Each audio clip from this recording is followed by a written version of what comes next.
So this is Jahan Zebali from Airwine News TV Pakistan. Pakistan right now is seeking investment from all over the world, especially for America. So is there any change there in the travel advisory for the American investors, or Pakistan is still a dangerous place? Thank you.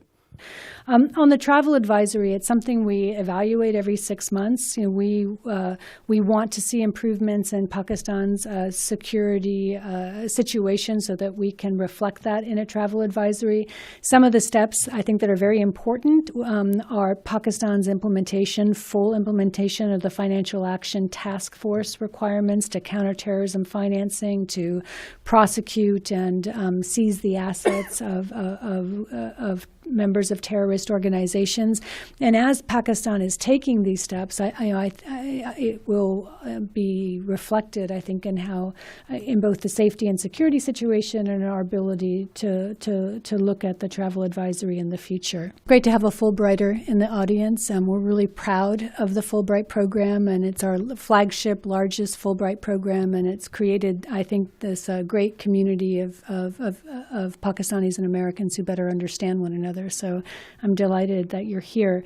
Balochistan is interesting because there have been tensions in Balochistan and at various times protests over Gwadar port development, and it really airs some of the tensions involved in these massive infrastructure projects when you don't have the outreach to the local citizenry, you don't have the corporate social responsibility that a lot of our major firms do in trying to build buy-in among the community and stakeholders and ensure that locals feel like they're benefiting personally.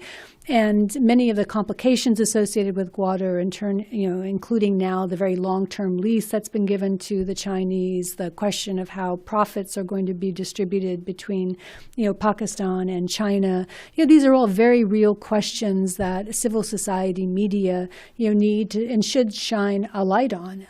Where we draw the line, obviously, because we fully support that kind of questioning and that debate, where we've been crystal clear in drawing the line is that we don't support violence. And so you saw the United States designate the Balochistan Liberation Army as a terrorist organization after they committed several attacks, including against Chinese associated with the One Belt, One Road project.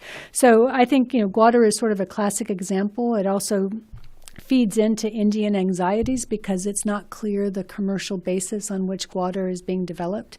And this has been a project very long in the making and not very evident to outsiders, what's the economic rationale that drives it.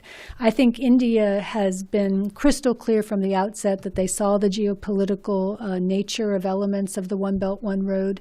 We share India's concerns over projects that don't have an economic basis and that lead to countries ceding sovereignty. Sri Lanka is not the only country that has effectively ceded sovereignty over a key asset. I mean, you've had reports out of Tajikistan over land swaps in order to get out of excessive debt. And this is a real issue. And all I can say is that however much you might dislike the World Bank or IMF, they don't take 99-year leases, or strip away the sovereignty of countries, that they engage in. And so let's be very clear-eyed about the terms that multilaterals bring to the table versus the terms that are being imposed under some of these programs. Where we've been able to work, I think, effectively with India in a new way is in that Quad format. And so literally, it's very powerful to sit down with like-minded countries, to sit down with Australia, Japan, India and us, and to look at the world and, are we engaged enough? Are we reinforcing one another's activities? Are there possibilities through the Millennium Challenge Corporation to do cross-border connectivity?